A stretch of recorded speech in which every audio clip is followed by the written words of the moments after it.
साथियों, आज भारत के पास एक और एडवांटेज है जो इस सदी को भारत की सदी बनाने के लिए बहुत महत्वपूर्ण है। आप सब जानते हैं कि ये एआई का दौर है। दुनिया का वर्तमान और भविष्य एआई से जुड़ा हुआ है, लेकिन भारत के पास डबल एआई पावर की एडवांटेज है। और आपके मन में सवाल होगा कि दुनिया पास एक ही एआई है, ये मोदी के पास डबल एआई कहां से आ गई? दुनिया की नजरों में एक ही एआई है, वो है आर्टिफिशियल इंटेलिजेंस। लेकिन हमारे पास वो तो है ही, दूसरी एआई है एस्पिरेशनल इंडिया।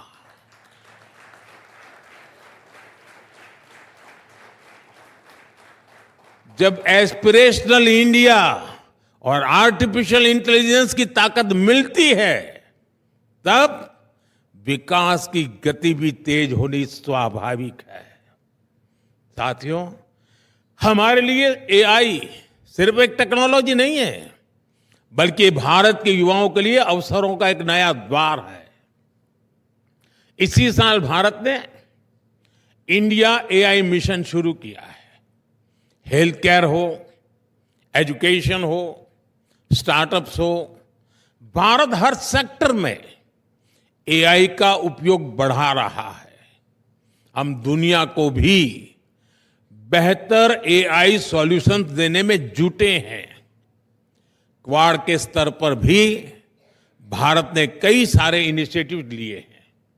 भारत दूसरे एआई यानी एस्पिरेशनल इंडिया को लेकर भी उतना ही गंभीर है। भारत का मिडिल क्लास, भारत के सामान्य जन, उनकी ईज ऑफ लिविंग, उनकी क्वालिटी ऑफ लाइफ, भारत के छोटे उद्यमी, एमएसएमईज, भारत के युवा, भारत की महिलाएं, हम सबके एस्पिरेशंस को ध्यान में रखते हुए नीतियां बना रहे हैं, निर्णय ले रहे हैं। साथियों, एस्पिरेशनल इंडिया का एक उदाहरण भारत में कनेक्टिविटी को लेकर हो रहा शानदार काम है। हमने फास्ट फिजिकल कनेक्टिविटी और इंक्लूसिव कनेक्टिविटी पर बहुत फोकस किया है। ये डेवलपमेंट की एस्पिरेशन रखने वाले समाज के लिए बहुत जरूरी होता है। भारत के लिए तो ये और अधिक जरूरी है। इतना बड़ा देश, इतनी डाइवर्स ज्योग्राफी, भारत के पोटेंशियल को सही मायने में रियलाइज करने के लिए तेजी से कनेक्ट करना आवश्यक था। इसलिए हमने एयर ट्रैवल पर भी विशेष फोकस किया। मुझे याद है कि जब मैंने पहली बार कहा कि मैं हवाई चप्पल पहनने वालों को हवाई यात्रा कराना चाहता हूं, तो एक स्वाभाविक सा रिएक्शन था कि ये भारत में कैसे संभव है। लेकिन हम आगे बढ़े और उड़ान योजना शुरू हुई। आज उड़ान को 8 साल पूरे हो चुके हैं।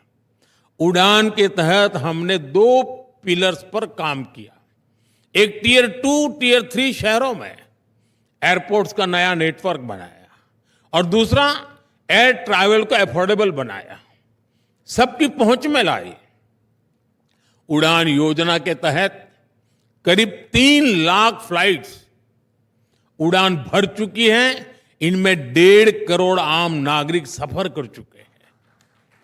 आज 600 से अधिक रूट्स उड़ान के तहत, और इनमें से ज्यादातर छोटे शहरों को कनेक्ट करते हैं। 2014 में देश में 70 के आसपास एयरपोर्ट थे। आज देश में एयरपोर्ट की संख्या 150 को पार कर गई है। उड़ान योजना ने दिखाया है कि कैसे समाज की एस्पिरेशन विकास को गति देती है। साथियों, मैं आपको युवाओं से जुड़े कुछ उदाहरण देता हूं। हम भारत के युवाओं को एक ऐसी फोर्स बनाने में जुटे हैं जो पूरी दुनिया की ग्रोथ को ड्राइव कर सके। और इसलिए education, skill development, research, employment पर हमारा बहुत ज्यादा जोर है। पिछले 10 साल में इन क्षेत्रों में जो काम हमने किए हैं उसके नतीजे मिलने लगे हैं। अभी कुछ दिन पहले ही टाइम्स हायर एजुकेशन रैंकिंग आई है।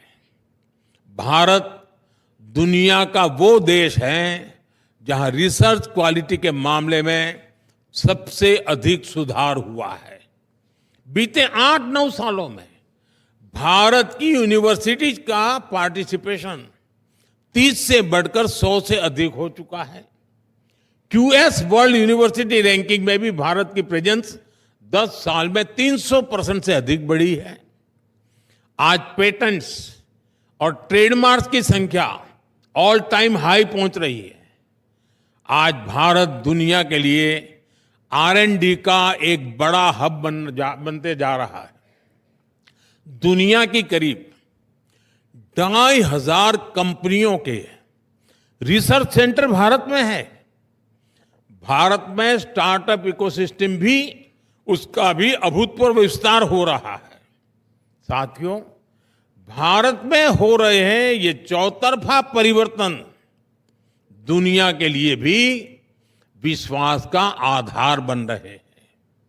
आज बहुत सारे विषयों में भारत ग्लोबल फ्यूचर को दिशा देने में लीड ले रहा है। दुनिया को लगता है कि भारत संकट के समय का साथी है।